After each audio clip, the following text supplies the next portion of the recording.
So student, we are starting next and last lecture of metal and non metal. तो आज हम पढ़ेंगे corrosion के बारे में। तो चलिए स्टार्ट करते हैं।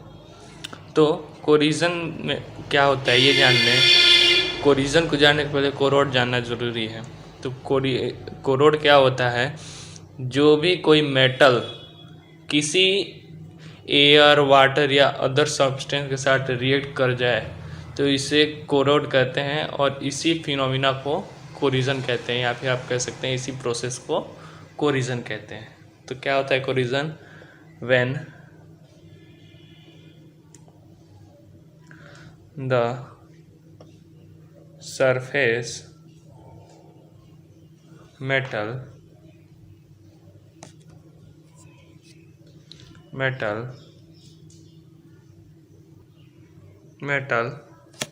attracted by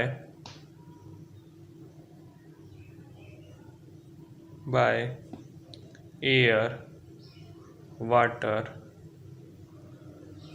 and other substances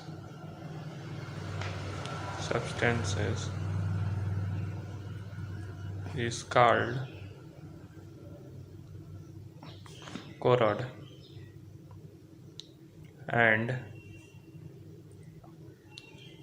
the phenomena is called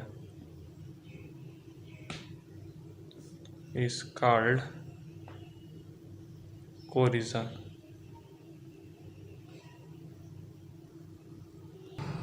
तो ये होता है कोरिजन। जैसे एग्जांपल ले सकते हैं कोरिजन का, आयरन वाटर के साथ, एयर के साथ जल्दी रिएक्ट करता है, और इत्यादि। और ले सकते हैं कॉपर। ऐसे टाइप्स के मेटल अट्रैक्ट करते हैं एयर, वाटर जैसे सब्सटेंसेस से। हाई रिएक्टिव होते हैं ये मेटल्स। 11th में जाएंगे तो आप इनकी रिएक्टिविटी पढ़ेंगे। और जैसे जो नहीं रिएक्ट करते हैं कोरोड से, मतलब कोरोड मतलब कि मेटल से जो नहीं रिएक्ट करते हैं, वो हैं नॉट रिएक्टिव में दो चीज़ें हैं मेन। एक तो होता है गोल्ड और एक होता है platinum.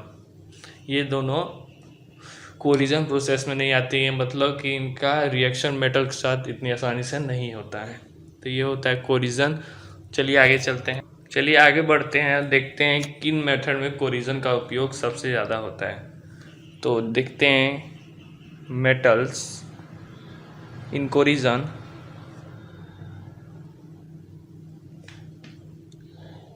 Metals can be prevented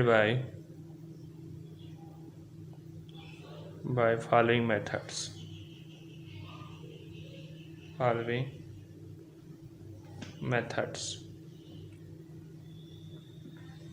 जिसमें पहला मेथड आता है बैरियर प्रोटेक्शन।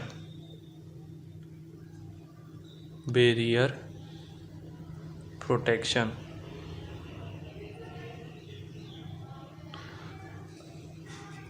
प्रोटेक्शन में क्या होता है? इन दिस मेथड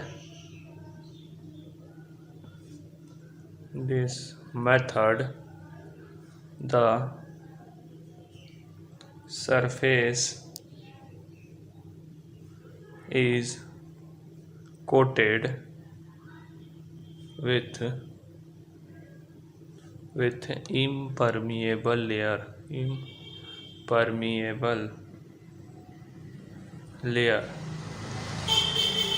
जैसे पेंट हो गया, सच एज पेंट हो गया, या फिर वो हो सकता है ऑयल ग्लिसरीन हो गया, ऑयल ग्रीसिंग etc. क्या होता है? In this method the surface is coated with impermeable layer, यानी कोई ऑयल हो सकता है, पेंट हो सकता है, जिंक की प्लेट हो सकती है, और भी कई चीज़ हो सकती हैं। तो नेक्स्ट मेथड देखते हैं जो है electroplating. So first of all pause the video to note it down. Electroplating में क्या होता है? किसी भी सरफेस को इलेक्ट्रिकली कवर कर दिया जाता है मेटल से, जो ऑक्सीडाइज ना हो पाए। अगर किसी भी सरफेस पे हम इलेक्ट्रोप्लेटिंग करते हैं तो उसमें कोई ऑक्सीडाइजेशन नहीं होता है, कोई ऑक्सीडाइजिंग एजेंट यूज़ नहीं होता है। जैसे इलेक्ट्रोप्लेटिंग ऑफ निकल ले सकते हैं, क्रोमियम ले सकते हैं, टीन ले सकते हैं, जो हमारे पार्टिकल को प्रिवेंट करते हैं। जैसे कोई सरफेस जिससे प्रिवेंट करना इन चीज़ों से, तो हम इलेक्ट्रोप्लेटिंग का यूज़ करते हैं। तो अगला आता है हमारा sacrificial protection. Sacrificial protection, sacrificial protection. तो इसमें क्या होता है कि in this case the coated metal get corrode in the presence of one or which to be protected. जैसे iron sheet which are coated with zinc by galvanisation process. ठीक है, तो ये होता है स्कैरिफिकल प्रोटेक्शन, जिसमें किसी भी चीज़ का कोटेड होता है, कोई एक प्रोसेस होती है, ग्लेविनाइजेशन प्रोसेस यूज़ होती है। अगली हमारी प्रॉपर्टी है वो cathodic protection. Cathodic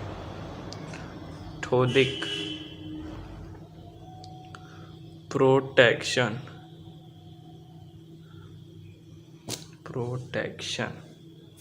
cathodic protection क्या होता है? The metal to be protected is made by the cathode either by connecting to external power source or more active metal. ठीक है, तो ये होता है कैथोडिक प्रोटेक्शन। तो क्या होता है? The metal to B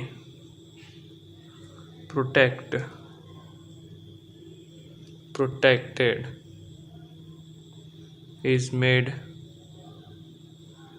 the cathode यानी पॉजिटिव चार्ज इस पे जाएंगे, क्योंकि इस पे नेगेटिव चार्ज आएगा तो ये पॉजिटिवली चार्ज को कैथोड कहते हैं, नेगेटिव चार्ज को एनोड कहते हैं। Either by connecting